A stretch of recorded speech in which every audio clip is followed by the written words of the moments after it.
باللہ من الشیطان الرجیم بسم اللہ الرحمن الرحیم قل آپ صلی اللہ علیہ وسلم کہہ دیجئے یا ایھا الناس اے لوگو ان کنتم اگر ہو تم فی شکی شک میں من دینی میرے دین کے بارے میں فلا اعبد الذین تو نہیں میں عبادت کرتا ان کی تعبدون جن کی تم عبادت کرتے ہو من دون اللہ کے علاوہ۔ یہاں پہ نبی پاک صلی اللہ علیہ وسلم فرما رہے ہیں، اللہ تعالیٰ فرماتے ہیں کہ اے نبی تم لوگوں سے کہہ دو، سب سے کہہ دو، یا ایھا الناس ساری انسانیت سے کہہ دو اگر تم شک میں ہو میرے دین کے بارے میں، کون سا دین؟ دین اسلام کے بارے میں، تو یاد رکھو کہ میں عبادت نہیں کرتا جن کی تم عبادت کرتے ہو من دون اللہ کے علاوہ، ولیکن اور لیکن میں تو عابد اللہ الذی میں تو عبادت کرتا ہوں اللہ کی۔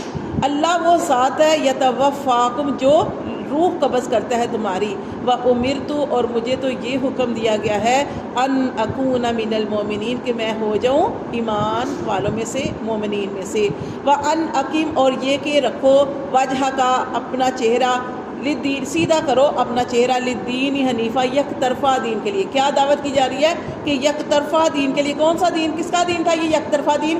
دین ابراہیم، کہ سیدھا اسلام کی طرف سیدھا دین۔ وَأَنْ أَقِمْ کیونکہ وہ کہتے تھے یہودی کہتے تھے ابراہیم جو ہے ہم ابراہیم علیہ السلام کے دین پہ ہیں، عیسائی کہتے تھے ہم ابراہیم کے دین پر ہیں۔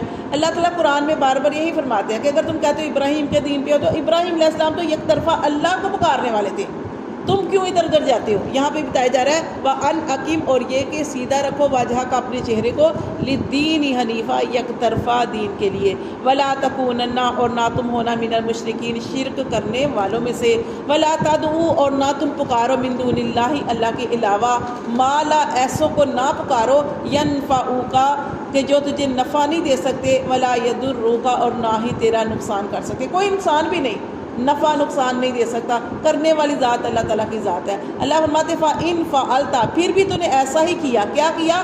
اللہ کے علاوہ کسی اور کو پکارا، فَإِنَّكَ تو بے شک تو اِذًا مِنَ الظَّالِمِينَ اس وقت تو ظالموں میں سے ہو جائے گا۔ ظالمین سے مراد یہاں پہ کیا آئے گا؟ شرک کرنے والوں میں سے ہو جائے گا۔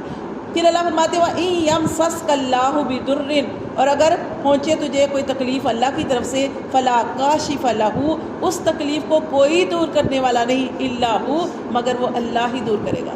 تکلیف آتی ہے، دور کرنے والا کون ہے؟ کوئی بندہ نہیں کر سکتا، اللہ ہی کی ذات ہے جو اس کو دور کرتی ہے۔ وَإِن يُرِدْكَ اور اگر ارادہ کرے تیرے ساتھ بِخَيْرٍ کوئی بلائی کرنے کا، اگر اللہ کسی کے ساتھ بلائی کرنے کا ارادہ کرے، فَلَا رَادَّ لِفَضْلِهِ تو اللہ کے فضل کو کوئی رد نہیں کر سکتا۔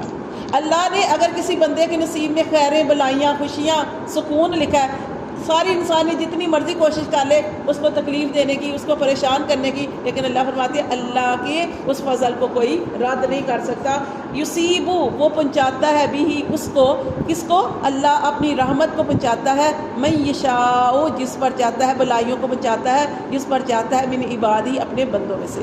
کس کو اللہ تعالیٰ تعالیٰ فرماتے ہیں؟ اپنے خاص مقربین کو۔ تکلیفیں بھی آتی ہیں، آزمائشیں بھی آتی ہیں، سختیاں بھی آتی ہیں، لیکن اللہ تبارک و تعالیٰ نکھار دیتے ہیں۔ اللہ فرماتے ہیں پھر اپنے بندے کو خیریں اور بلائیاں بھی عطا فرماتے ہیں، اپنا فضل عطا فرماتے ہیں، کیونکہ وَهُوَ الْغَفُورُ الرَّحِيمُ کیونکہ وہ اللہ تعالیٰ بڑا بخشنے والا، بڑا ہی رحم کرنے والا ہے۔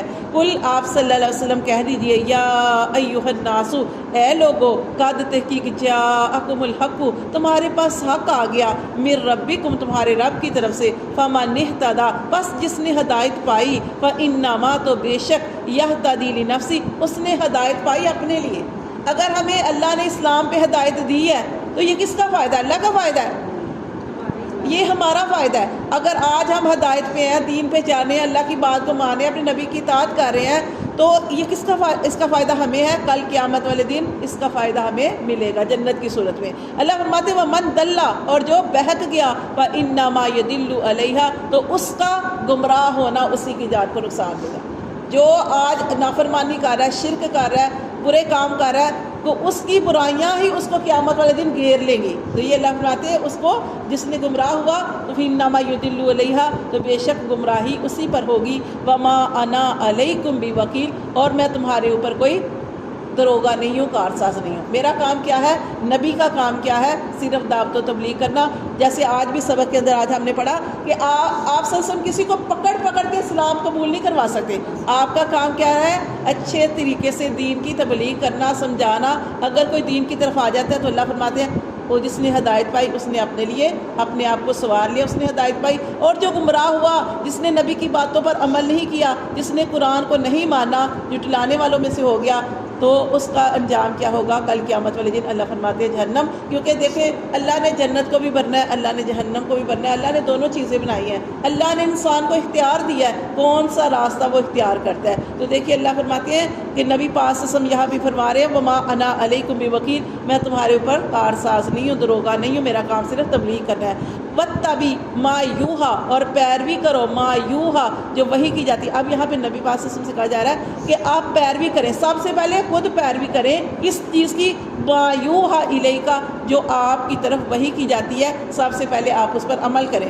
واصبر، اور صبر کریں، کیونکہ جب آپ عمل کرتے ہیں، جب آپ کسی دین میں چلتے، کسی کام میں لگتے ہیں، آپ کو تکلیفیں بھی آتی ہیں، باتیں بھی سننی پڑتی ہیں۔ جیسے آپ دعوت و تبلیغ کرتے تھے، ہر نبی نے دعوت و تبلیغ کی، تو ساتھ ساتھ کیا ہوتا تھا؟ ان کو باتیں بھی سننی پڑتی تھی۔ تو اللہ تعالیٰ نے دوسری چیز یہاں پہ بتائی ہے وَاصْبِرْ، اور کیا کرنا ہے؟ باتوں کو برداشت کرنا ہے صبر کے ساتھ، حتیٰ یہاں تک کہ یحکم اللہ، یہاں تک کہ اللہ کا فیصلہ آ جائے۔ اور اللہ کا فیصلہ آپ جانتے ہیں کیا ہے؟ یہاں تک کہ اللہ کا فیصلہ آ جائے، وَهُوَ خَيْرُ الْحَاكِمِينَ، اور وہ اللہ بہترین فیصلے فرمانے والا۔